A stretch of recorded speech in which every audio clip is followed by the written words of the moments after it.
पूर्व मुख्यमंत्री दिग्विजय सिंह ने ट्वीट कर जानकारी दी कि वो गैर कानूनी कार्यों में लिप्त दिल्ली दंगा के मुख्य आरोपी उमर खालिद के साथ हैं।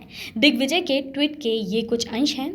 हर्ष मंदर एक बहुत ही कर्तव्यनिष्ठ एवं ईमानदार मध्य प्रदेश कैडर के IAS अधिकारी रहे हैं। मैं उनसे पिछले 35 से 40 वर्षों से परिचित हूं। यदि वह उमर खालिद के पक्ष में हैं तो मैं उनके साथ हूं। गांधीवादी कभी हिंसक प्रवृत्ति का नहीं हो सकता है। #स्टैंड विथ उमर खालिद का समर्थन करता हूं। जिस उमर खालिद की विचारधारा को दिग्विजय सिंह गांधीवादी विचारधारा से जोड़ रहे हैं, उसे गांधीवाद बता रहे हैं। दरअसल कुछ दिन पहले ही दिल्ली पुलिस ने दिल्ली हिंसा मामले में उसे गिरफ्तार किया है और फिलहाल पुलिस कस्टडी पुलिस रिमांड में उससे लगातार घंटों रोजाना पूछताछ की जा रही है। वहीं दिल्ली पुलिस स्पेशल सेल ने उमर खालिद को गैर कानूनी गतिविधियां अधिनियम के तहत गिरफ्तार किया है। दिग्विजय के इस ट्वीट के बाद भारतीय जनता पार्टी के कांग्रेस पार्टी और उनके बड़े नेताओं पर लगाया आरोप। ये नेता अपनी वोट बैंक की राजनीति के लिए इस तरह बयानबाजी और देशद्रोही लोगों का साथ देते हैं। कांग्रेस के पूर्व मंत्री दिग्विजय सिंह के ट्वीट पर भारतीय जनता पार्टी के राष्ट्रीय महासचिव कैलाश विजयवर्गीय ने पलटवार करते हुए कहा, दिग्विजय सिंह जाकिर नायक को उसी के मन से शांति दूत बता चुके हैं, जबकि वह देशद्रोही है। जाकिर नायक धर्मांतरण कराता है, नक्सलवादियों को संरक्षण देता है। यह जांच में पाया गया है। दिग्विजय सिंह वोट की राजनीति के कारण किसी की भी महिमामंडन कर सकते हैं, उन्हें परहेज नहीं है। जो व्यक्ति कौन है, देशद्रोही है, समाजद्रोही है। कम से कम राजनेताओं को ऐसे बयानबाजी से बचना चाहिए। दिग्विजय सिंह मुझसे उम्र में बड़े हैं। कम से कम ऐसे लोग जो समाज विरोधी गतिविधियों में लिप्त हैं, उनके समर्थन में खड़े नहीं होना चाहिए। काफी चल रहा है सर, इसको आप कैसे देखते हैं? देखिए, असंतुष्ट सब जगह रहते हैं। भगवान राम का मंदिर बन रहा था, उस समय भी ट्रेंड चल रहा था कि ब्लैक डे। तो ऐसे बहुत सारे लोग हैं जो असंतुष्ट हैं, भटकती हुई आत्मा है, जो इस प्रकार का ट्रेंड चलाते रहते हैं।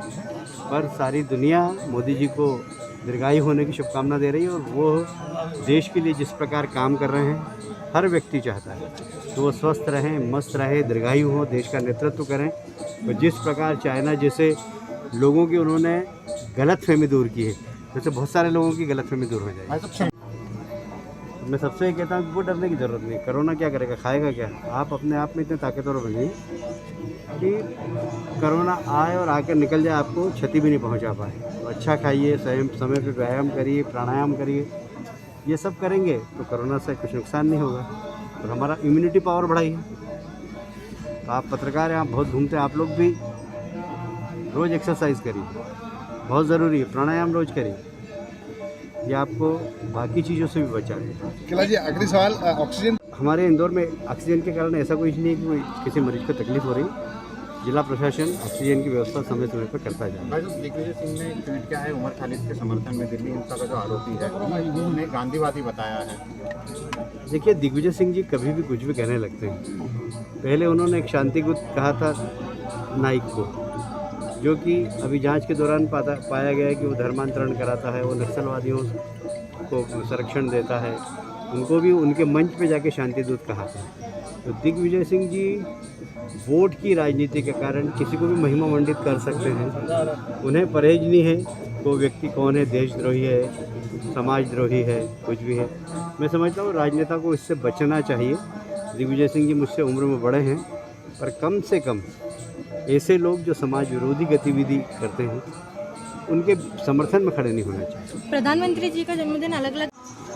देखिए, ऐसा किसी ने कहा था मुझे, एक विद्वान ने, जो कि वास्तुविद थे। उन्होंने कहा था कि इंदौर में पितृदोष है। इंदौर में अगर पितरों की आप सेवा करेंगे तो इंदौर का विकास होगा। जिस समय यह बात आई थी, उस समय इंदौर हमारा बहुत पिछड़ा था। मैं नगर निगम का महापौर था, हमारे पास तनख्वाह बांटने के लिए पैसे नहीं होते थे। हम प्रयास कर रहे थे इंदौर को ठीक करने का। मैं बहुत गंभीरता से कह सकता हूँ कि पितृ पर्वत की स्थापना के बाद से इंदौर में एक विकास हुआ है। और आज इंदौर अगर नंबर 1 है तो उसमें कहीं न कहीं पितरों का आशीर्वाद है। लेकिन भाई साहब, कहीं ना कहीं शहर में कोरोना मरीजों की भी संख्या बढ़ रही है, गंभीर समस्या कैसे? देखिए, ये कोरोना का वायरस है ना, सबको प्रभावित करेगा, पर अब इसकी इंटेंसिटी कमज़ोर हो गई है। अब डेथ रेट कम है।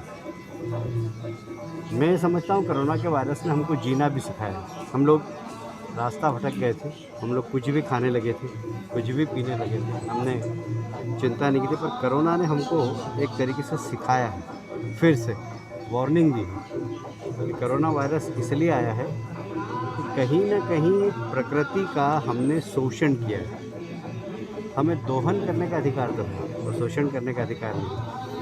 कल मैं पढ़ रहा था कि सूर्य की अल्ट्रावायलेट किरणें से अगर हमको कोई बचाने का काम करता है तो ओजोन की परत करती है।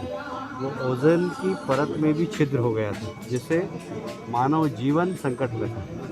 पर अभी कल मैंने देखा कि इस कोरोना काल में लोगों ने प्रकृति की चिंता की, वो ओजोन का जो छिद्र है वो कम हो गया।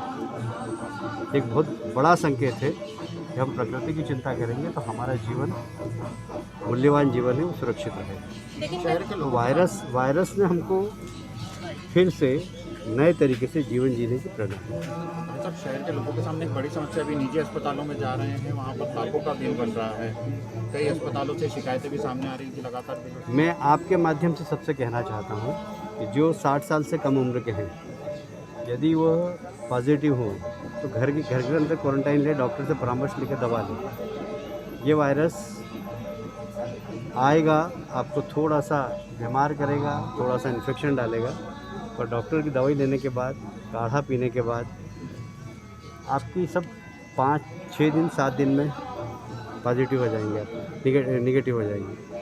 तो घर में बैठ के कर सकते हैं, इसमें हॉस्पिटल की ज़रूरत नहीं है। पर बुज़ुर्ग हैं जिनको पहले से ही कोई शिकायत है, वो लोग हॉस्पिटल ज़रूर जा सकते हैं। तो हमें कोरोना के साथ जीने के लिए अपने आप को तैयार भी करना पड़ेगा, डरने की ज़रूरत नहीं। आप किला जी, आज सर्वपितृ मुक्त अमावस्या आपने पितरों के निमित्त पूजन किया और वृक्षों के तर्पण की बात क्या है? देखिए, हमारे यहाँ सर्वे भवन्तु सुखिनः सर्वे सन्तु निरामया, सबके सुखी होने की बात कही। फिर सारा विश्व एक परिवार है।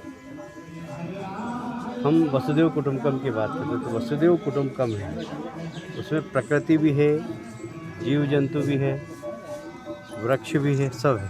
हमारे वृक्षों में भी ऐसा माना गया है कि जीव होता है। ये जो आज पितृ अमावस्या, इसमें सबको, कीट पतंगों से लेकर और ब्रह्मा तक, सबको के प्रति तर्पण किया जाता है।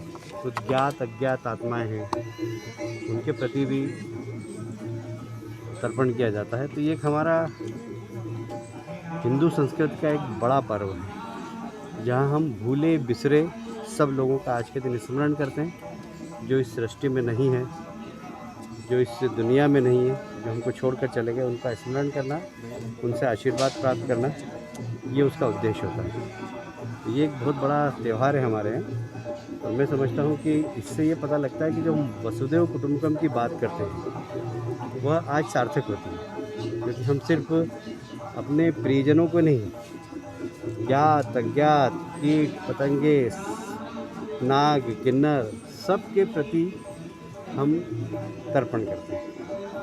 तो ये हमारी संस्कृति का एक बड़ा महत्व है। कैनन न्यूज़ के लिए इंदौर से खुशबू यादव की रिपोर्ट।